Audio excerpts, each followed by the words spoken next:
विविध शीर्षक के अंतर्गत कुछ वीडियो बनाए जा रहे हैं। ये शायद दूसरा होगा। विविध में कौन सा होगा? विविध में दूसरा होगा। और इसके अंतर्गत आप समय की शब्दावली और कैलेंडर से संबंधित कुछ महत्वपूर्ण क्वेश्चंस देखेंगे। समय की शब्दावली जिसकी जरूरत आपको रीजनिंग में भी पड़ती है और ऐसे भी इतिहास वगैरह पढ़ते समय भी जरूरत पड़ती है। जैसे दशक कहते हैं, इसको डिकेड भी कहते हैं। डिकेड इंग्लिश में कह सकते हैं।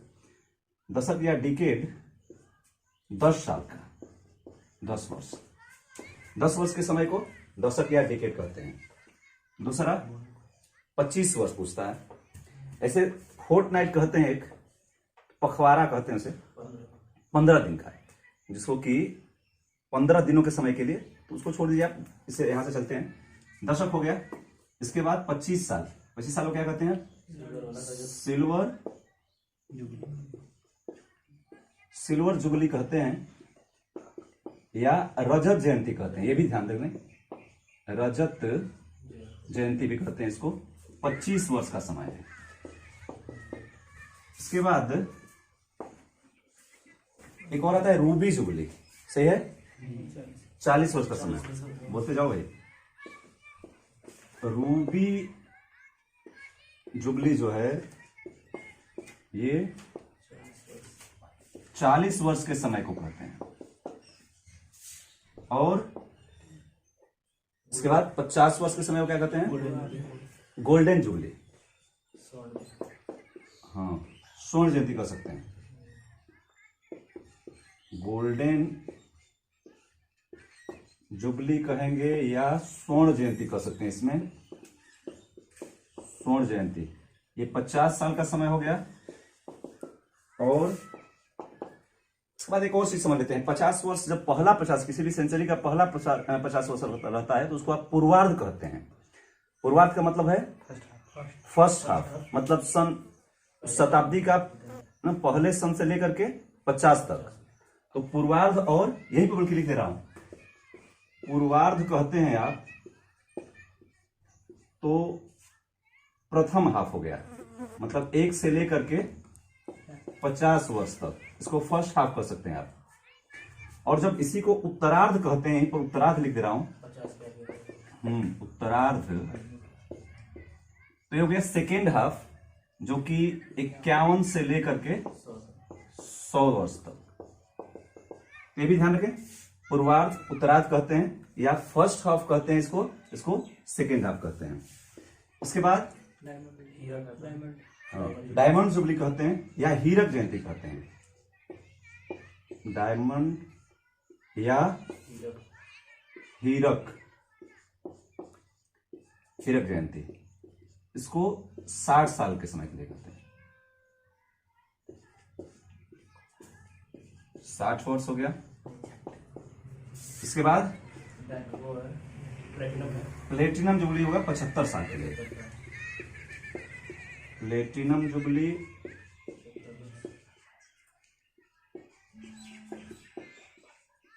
75 साल या 75 वर्ष के लिए। शताब्दी होगा, शताब्दी कहते हैं 100 वर्ष के समय को, 100 वर्ष। और सहस्त्राब्दी कहते हैं 1000 वर्ष के लिए। शताब्दी को इंग्लिश में क्या कहते हैं? सेंचुरी कहते हैं। ध्यान रखते हैं, सेंचुरी कहते हैं इसको। और जो सहस्त्राब्दी कहते हैं, सहस्त्राब्दी कहते हैं, ये मिलेनियम कहा जाता है, इसको भी ध्यान में, मिलेनियम कहा जाता है। ये 1000 वर्षों का होता है। ये कुछ बहुत ही महत्वपूर्ण क्वेश्चंस हैं और बताने की जरूरत नहीं है। हाँ, ग्रेट जुबली कह सकते हैं, जो कि लिख दे रहा हूं, 10 हो भी जाए। ग्रेट जुबली कहते हैं, ये होता है 2000। 2000 वर्ष का समय। ठीक, इसको याद रखना। क्रम व्यवस्था बनाने के लिए रीजनिंग में भी देता है और इतिहास में भी, चूंकि इसके सहारे आप बहुत सारे क्वेश्चंस हल करते हैं, अन्यथा गलत भी हो जाता है इसको न समझने से। इन सभी के बाद एक और चीज लिखा गया है इसमें, कुछ कैलेंडर का जिक्र कर दिया जाए। मिटा दे रहा हूं, इसके बाद आगे।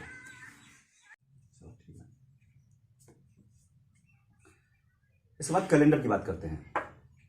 मानव जब सिविलाइज्ड हुआ तो उसको अपने पूर्व में घटी कुछ घटनाओं को या आगे आने वाली घटनाओं को याद रखने के लिए तिथियों की जरूरत महसूस हुई और इस तरह से मानव अध्ययन करने लगा भौगोलिक, जिसमें कि सूर्य और चंद्रमा पर आधारित जिनकी गतियां नियत रूप से मानव ने देखा कि निश्चित समय पर इनकी गतियां जो है वो बदलती हैं, इनकी तस्वीर बदलती है, दिन होता है, रात होता है, या आप पक्ष देखते हैं, कृष्ण पक्ष, शुक्ल पक्ष आदि।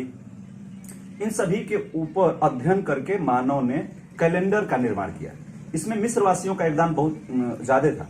मिस्रवासियों ने सबसे पहले कहें तो इस सूर्य और चंद्रमा पर आधारित कैलेंडर मानव सभ्यता को दिया और इसके बाद इस कैलेंडर में जो आज आपके लिए तथ्यात्मक जरूरतें हैं, बस उसी की बात हम लोग करेंगे, ज्यादा समय न लगे इसलिए। आज आप जो कैलेंडर प्रयोग करते हैं उसको हम कहते हैं ग्रेगोरियन कैलेंडर। वर्तमान जो कैलेंडर है उसको ग्रेगोरियन कहते हैं। क्यों? इसको किसने जारी किया था और कब जारी किया था? पोप ग्रेगरी 13वें ने जारी किया था, है ना? पोप ग्रेगरी 13वें ने जारी किया था। सन बता सकते हैं आप? सन 1582 में इसको जारी किया गया था, 1582 में। और ये जो कैलेंडर है इसका नाम ग्रेगरी कैलेंडर इन्हीं के नाम पे पड़ा है। वैश्विक कैलेंडर आज मतलब विश्व के अधिकांश देशों में इसको मान्यता प्राप्त है। लगभग इसी से वैश्विक तिथियां निर्धारित हम देखते हैं। अच्छा, इसके बाद आगे देखते हैं आप। जो आपका कैलेंडर उसको आप जो भारत सरकार का है उसे शक संवत कहते हैं, लेकिन शक संवत से पहले विक्रम संवत आपको ज्यादा कहीं महत्वपूर्ण था। बल्कि हम देखते हैं कि जो संविधान में आपको लिया गया है तो तिथि जो लिखी गई है ना वो ग्रेगोरियन कैलेंडर के बाद शक संवत में लिखा गया है, विक्रम संवत में विक्रमी लिखा गया है, विक्रमी का शब्द का प्रयोग हुआ है वहां। तो दूसरा इसलिए मैं लिख दे रहा हूं, पहला हो गया आपका जो बहुत महत्वपूर्ण है। दूसरा मैं लिख दे रहा हूं जो विक्रम संवत। विक्रम संवत जो है वो 58, हाँ BC लिख दे रहा हूं या ईसवी पूर्व कहते हैं आप समझ सकते हैं कि इससे जो है 58 ईस्वी पहले। और इसके बाद जब शक संवत लिखूंगा, जो कि भारत सरकार ने अब शक संवत को ही मान्यता दिया है, तो शक संवत जो है वो 78 AD या ईस्वी सन लिखते हैं। इसको जब आप लिखेंगे तो ईस्वी सन लिखते हैं या AD लिखते हैं। इसके थोड़ा सा और भी रूप बदल रहे हैं आजकल, तो नई तरह से लिखा जा रहा है, उसकी बात बाद में होगी।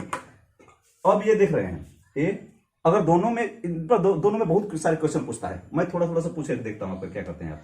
अगर मैं कहूं कि विक्रम संवत और शक संवत में कितने का अंतर है, तो दोनों को जोड़ देंगे क्योंकि ये ठीक है, दोनों को जोड़ देने से हो जाएगा। अगर मैं कहूं कि आप वर्तमान में ईस्वी सन निकालने के लिए, ये देख ही रहे हैं ग्रेगोरियन कैलेंडर जो आपका है, ईस्वी सन ये निकालने के लिए वर्तमान में आप विक्रम संवत में क्या करेंगे? जोड़िए, घटाएंगे कितना? बोलते जाओ भैया। घटा देंगे आप 58, क्या करेंगे उसमें से घटा देंगे, 20 से तो पहले है ना। तो अगर आपको ये पहले पूछ रहा है, ये दिया है और ये पूछ रहा है, तो आप जोड़ेंगे क्योंकि पीछे से शुरू है, और ये दिया है इसको पूछ रहा है तो घटाएंगे उसके हिसाब से। इसी तरह से इसको भी आप कर सकते हैं, ठीक है।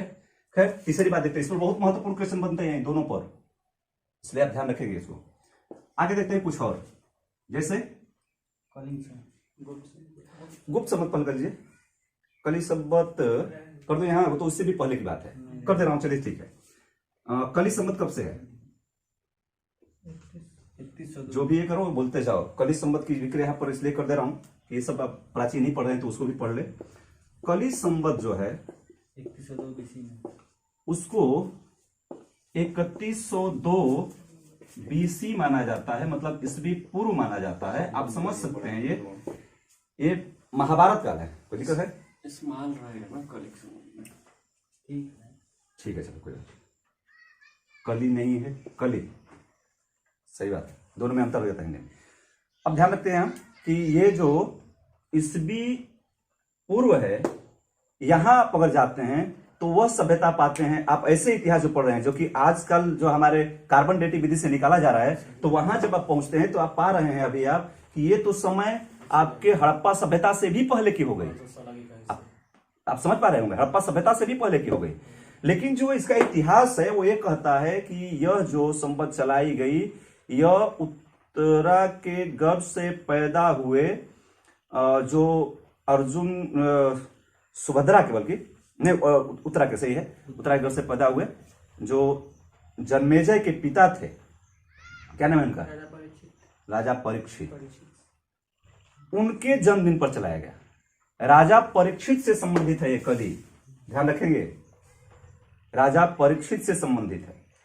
तो अब अगर हम वैदिक काल की बात कर रहे हैं, महाभारत की बात कर रहे हैं, वो भी रामायण के बाद घटित हुई है, तो जब हम वैदिक काल की बात करते हैं तब तो हम क्या करते हैं, 1500 से 600 के बीच की बात करते हैं, 1500 से 600 के बीच में। तो इसमें सब त्रुटियां हैं, इसमें सब थोड़ा सा दिक्कत है याद करने में। लेकिन ध्यान रखें, कली संवत 3102 ईस्वी पूर्व किस पर? राजा परीक्षित से संबंधित है। आगे ध्यान। इसके बाद आप गुप्त संवत, बौद्ध संवत कर दूं? चलिए ठीक है, बौद्ध संवत कर लीजिए। बौद्ध संवत जो है बुद्ध से संबंधित है, और श्रीलंकाई जो, मुझे लगता है कि श्रीलंकाई जो तिथि निर्धारित है उसके अनुसार ये तय है। तो कब से है ये?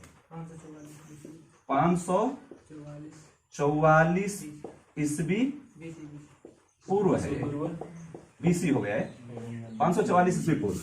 हालांकि जो गौतम बुद्ध का जन्म निर्धारित है, आप जानते हैं कब, कितना? गौतम बुद्ध का जन्म 563 ईस्वी पूर्व है। वो चीनी जो अभिलेख है ना उनके अनुसार है, चीनियों के अनुसार है। ध्यान रखते जाएंगे, पूछता है वो भी। लेकिन अगर यही कर रहे हैं तो इसके बाद आप किसको करते हैं? आप जैन संवत दिखाते हैं, इसी लगे जैन संवत। जैन संवत महावीर स्वामी से संबंधित है, जैन धर्म के प्रवर्तक। बोलते जाए 527 ईस्वी पूर्व, ये भी ईस्वी पूर्व ही है, बीसी है। कुछ और महत्वपूर्ण है, गुप्त संवत आप लिखें। गुप्त संवत जो है यह 319 में, ये आप ईस्वी सन कह देंगे, ईस्वी सन कहेंगे, मतलब एडी कह देंगे आप। जब गुप्त साम्राज्य का वास्तविक संस्थापक, वास्तविक शब्द का प्रयोग करेंगे तब मैं बात कहूंगा इसका। गुप्त साम्राज्य के संस्थापक थे श्रीगुप्त, जो कि 240 ईस्वी सन में थे। लेकिन गुप्त साम्राज्य के वास्तविक संस्थापक कहे जाते हैं चंद्रगुप्त प्रथम। तो चंद्रगुप्त प्रथम जब गद्दी पर बैठा 319-20 में, तब माना जाता है कि उसने एक संवत चलाया जिसको क्या कहते हैं हम? गुप्त संवत कहते हैं। आगे देखते हैं। इसके बाद हर्ष ने भी एक संवत चलाया था, ठीक है, उसको भी देख लीजिए आप। ये भी पूछता है, हर्ष संवत जो है यह 606 में है, ईस्वी ही है, ईस्वी सन है। हर्ष जब गद्दी पर बैठा है तब की बात है, वही है ना? हर्ष जब गद्दी पर बैठा तब उसने चलाया हर्ष संवत। इसके बाद जगह नहीं है, ऊपर देखते हैं। 9वां कौन सा है? हिजरी संवत। ये 622 ईस्वी सन में माना जाता है, और ये माना जाता है कि जब मोहम्मद साहब मक्का से मदीना की यात्रा किए थे तब इसकी शुरुआत हुई थी। और मक्का और मदीना दोनों जो है सऊदी अरब में है, और करबला का मैदान जो है वो इराक में है। करबला का मैदान रहेगा तो वो इराक में है, जिसमें कि हत्या हुई थी। 10वें नंबर की बात करें तो एक और बता दीजिए आप। इलाही संवत अकबर ने चलाया था। इलाही संवत ये 1583 ईस्वी सन में अकबर द्वारा ये चलाया गया था।